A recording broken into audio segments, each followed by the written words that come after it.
All right, so today I'm wiring in a few light bars. This particular machine has both. It'll have side lights here.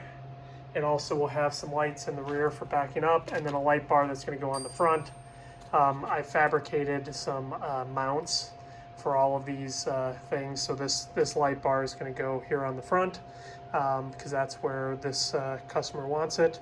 And then I've got the side and front lights, and so I've got the bracket I made to mount this here on the front bumper in the powder coating oven at the moment. So when that gets done, I'll go ahead and show you that. But so the first thing we're going to do here is figure out a good key on power sources. If you watch any of my other videos around light bars, it's a fundamental principle for me that things have to be basically wired key on, because I don't want light bars that or installs that kill batteries accidentally, especially with machines like this where you have no chance of recoil starting it, because there's no such thing as that on a side-by-side. So I always wire them key on. So the first thing we're going to do is we're going to go ahead and test some circuits here to find a key on for this, and I'll walk you through that. Okay, so the first thing I'm going to do here is hook up my power probe to the battery. So you can buy these on Amazon. I got this off of a tool truck, but it's a really useful tool. It's super helpful when you're doing this. If you don't have one of these and don't want to buy a $100 test probe, I think the tool truck had it on sale for $129. Then you can just use a standard test light for this and or a voltmeter. So I'm going to go ahead and connect this up, and it'll make a noise. Yep. So I've got my power probe connected, and so now what I'm looking for is a key on power source. And so the first thing I targeted is, if you look underneath here on the Viking, that right there is, and I took it off, so that's the harness for the light. And so let me go ahead and walk around. You can see on the front of the machine here, and this is the switch for the light. And so I took the harness off because as you'll note that the harness or the lights are key on these. And so then basically what I'm going to do is I'm going to test. So I've got the machine key off, and I'm just going to go ahead and test. Now, I've worked on enough Yamahas to tell you that 9 times out of 10, if you look at a wiring harness, the brown wire is going to be the key on wire. But let's not trust assumptions, and let's go ahead and do this. I might need 2 hands for this. Let's see if I can get this wire to stay in a spot where I can test it. So, all right, well, let me go ahead and set up the camera so I can be hands-free, and we'll go ahead and test that circuit.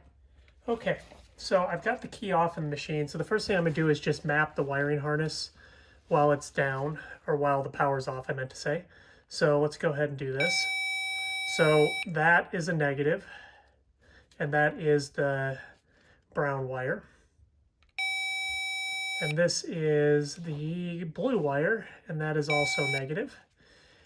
And then let's test this one, and I'm not getting a reading.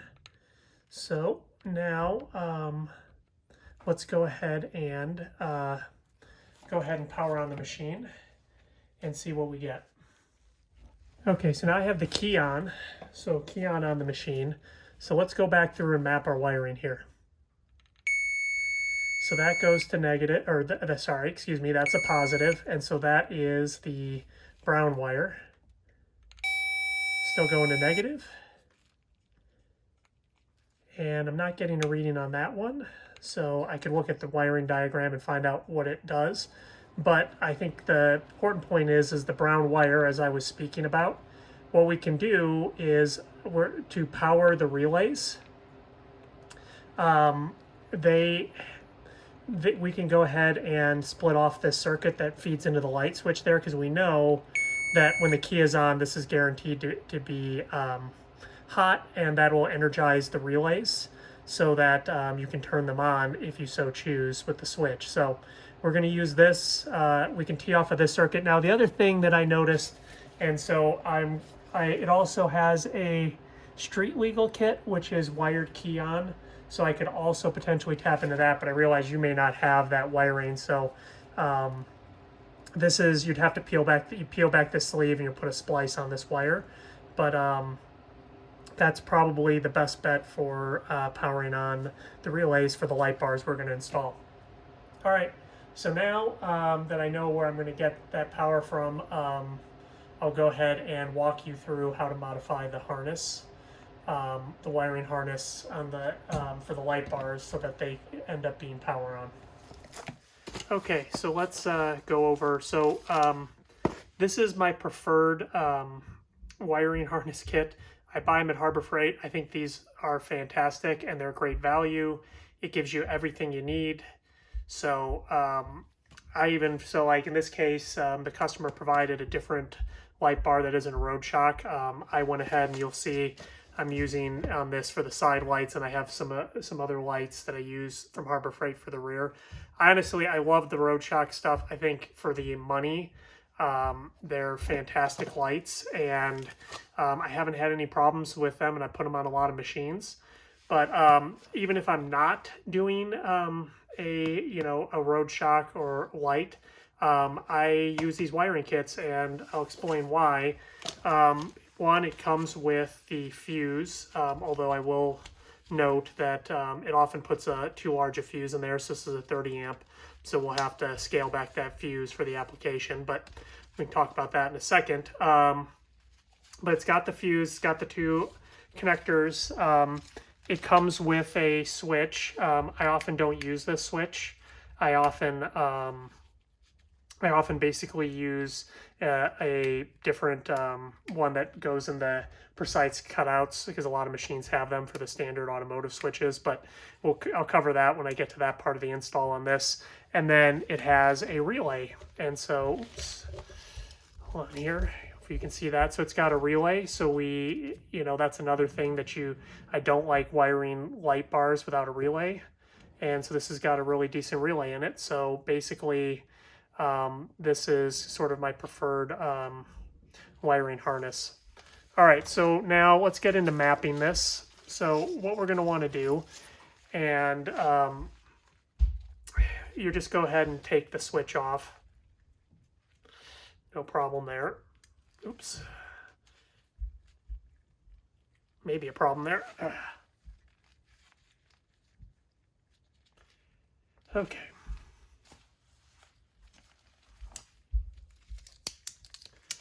To do this with a little more grip. Okay.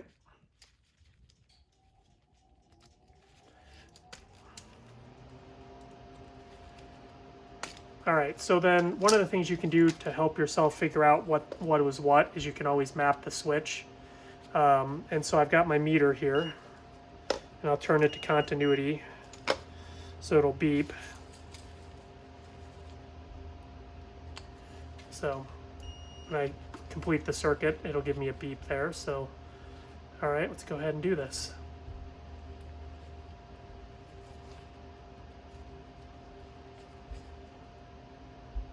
Okay, so I'm getting nothing. Let's go ahead and turn it on. Getting nothing. So then let's try this. Okay. So that's the power on. So those two on the bottom here, and then this would be the ground for the light, because this illuminates. So that's how that'll go. And so then to map out the wiring harness, all you need to do to figure out what's what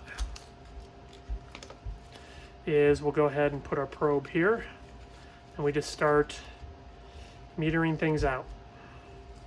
So let's see what gets me tone. So the white wire, nothing on the blue, nothing on the black. So what I know is that this is the circuit that provides power. So this is the one that I'm going to take out of the loop. And so the reason being is, instead of bringing power to the switch through this harness, which would be always on, take this out, run wire from the power on circuit, which will then into the switch, which will then allow it to energize these two. And I think what you're going to find now is, so let's go ahead and do this. So put that on there. So we know that that's the ground. And this one, if you look at the meter, I'm getting a reading on it. And the reason is this is what goes to the relay, and it's going to ground through the relay, and so I'm not going to get a really good continuity reading, just simply because of the way the relay works. But I know that this is basically power into the relay. So now that I know that, we'll go ahead and put this wire off to the side. And when we get ready to put the new switch on, because I'm gonna, like I said, I'm gonna use a different style of switch, I'll explain how that's gonna work. But at that point, I know this is ground, and I know blue is my relay. So that's all I need to know for this part of it. So okay, so I just want to walk you through. So we're gonna go ahead and figure out what size fuse needs to go in the wiring harness. So I've got it wired up as it should be, connected to the positive terminal on the battery. And then what I've done is I've taken some of my alligator clips here, and on the negative side, wired in through my voltmeter there. And so that'll go up into the voltmeter and then sort of back down and then onto the negative side of the battery. I'm doing this on the negative side. You always want to do this on the negative side. But just other, thing to be aware of is that you can, if you put too much current through, you can blow a fuse on your voltmeter. Also, you need to make sure you've got it set so you can measure amperage. So that usually goes through. You need to put your terminals on that setting for your voltmeter. Like this voltmeter, if you put too much current through it, just blows a fuse, and you can just put a new fuse in. But just be aware, you got to be a little careful with this, because you can fry your voltmeter, and then you'll end up having to get a new one if it isn't serviceable in that way. Now, what I don't like about these wiring harnesses, I mentioned it earlier, is you can see that's got a 30 amp fuse in there. There is no way for the two small lights that is on this harness run to the rear of this machine that makes any sense. So what we're going to do is, and by the way, you can read the instruction manual, and in there it'll tell you what each light will pull, and you can factor off of that. I like doing it this way because I'm measuring the actual current going through based on my application. So what I'm going to do now is this, I wired this circuit key on, so I'm going to basically turn on the machine. So I'm going to go key on. Okay, you can see we got a little current running through there. So, and then I'm gonna go ahead and turn on the light bar. And you can see I've got 2.4, 2.5 amps. So I definitely do not need a 30 amp fuse. So in the box from Harbor Freight comes a series of fuses. Now they do come with, it does have a 3 amp. Oops, let's get that in focus for you. They do provide a 3 amp, but they also, I think that's just going to be too close to the threshold there. So I'm going to go with a 5 amp fuse. So basically just got to come over here, and then this will just pull out, and we'll put in another one. I imagine most people know how to do this, so I'm just going to go ahead and do that off camera. But that's now how we set the fuse correct for our application. Okay, so let's map out our switch. So I'm not using the switch that came with the wiring harness. It's nice to have these better quality ones. I get these at Rocky Mountain ATV. And what I like about them is it shows basically what you're turning on. And if you have a whole bunch of just the standard switches, you're not going to know. So I consider that of better quality. And this is kind of your standard automotive rocker switch. So if we look on the back side of the switch here, you can see that there's sort of a golden pin that's similar to what you'll find like if you do residential wiring, and that kind of shows me that the power is supposed to go there. So now let's go ahead and test this out. So got my continuity meter, and just to show you, it'll beep when we connect the two. So now let's go ahead and touch the two together. Okay, that's good. Now let me throw the switch the other way, and I get nothing, so that's good. And then what I wouldn't expect, so let's turn the switch back on. This is the ground, shouldn't get anything between any of these. And so now let's go ahead and do this, and I shouldn't get anything between any of these. and I do not. These two are grounds. So that's basically, now we know. So now I can map those to the wires on the wiring harness. And if you remember my walkthrough, I'll just remind you here.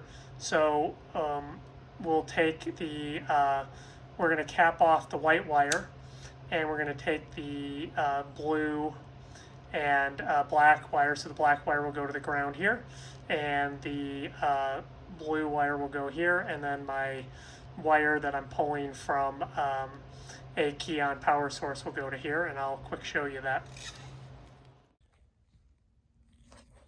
So this is a switch box I made. Show that to you, and I've got the switches hanging out. I'm about to push them in there, but I wanted just to walk you through. So I wired 3 lights on this project, and I'll take you through that. I've got some side lights, a light bar in the front, and then some rear LED lights. So, but just what I want to talk about now, and then I'll show you the final wiring that I did, is here's the switch now. So there's the blue wire. That's going to the bottom, as we talked about this second one, because that, let me get that in focus. So the blue one here, and that went on the bottom. And then you have the this wire here, and that's the one that is coming from my key-on power source that we took off of the light, the switch for the regular headlights that's powered on all the time. And then here is the ground wire, and you can see there are the 2 pins, so we know that that's the ground. So that's how you wire up this switch. So I'm going to go ahead and assemble my light box here and get my switches in it, and then I'll show you the final assembly on this machine. All right, so I've got all the light bars wired, so let me take you through what I did. I showed you the key-on part, so I wired off of, and what I ended up doing too is you can take off of the circuit under there for the light, as I think I mentioned, but you can also tee off of the 12-volt accessory plug. So on this machine, I fabricated a light bar to go on the front here, so it bolts on to the frame, and then I put 2 thread cert nuts into the bumper there, and then it bolts on there, so extremely strong. And then I have the side lights, and I've got those, and I made brackets that hold those to the side. But basically what I did was, for the switches, I ran all the wiring needed for the switches up in this conduit, up into this, which is the master control for all the lights, and it's wired key on. And then there's another wire that I just zip tied to the roll cage here, and that is for, because this one has 2 rear lights, and so you can turn those on for backing up, and so I have those on there. And yeah, at this point, all the lighting is good to go. Lots of fab work on this one, because I made that light box, the switch box that goes up there. So, and then the last part, and I did my best to keep it clean, but it's sort of hard to do, is then I shortened the wires, but I zip tied them together, and they just sort of sit in here with the relays. I'd like to do, it's just there's so many wires when you do that many light bars, but it's basically my strategy, and then it goes into the battery. But like I said, I ran that conduit for the switches there, and then also for the light bars, and then the conduit contains the wire that goes all the way to the rear ones, and then it also contains the conduit for the side lights to a degree, but then there's a wire and it goes through up here and it goes to either side, and I have it zip tied at a few key points. So that's how basically these light bars get wired up. So if you as always, thanks for watching, and if you like my content, please comment, like, and subscribe below.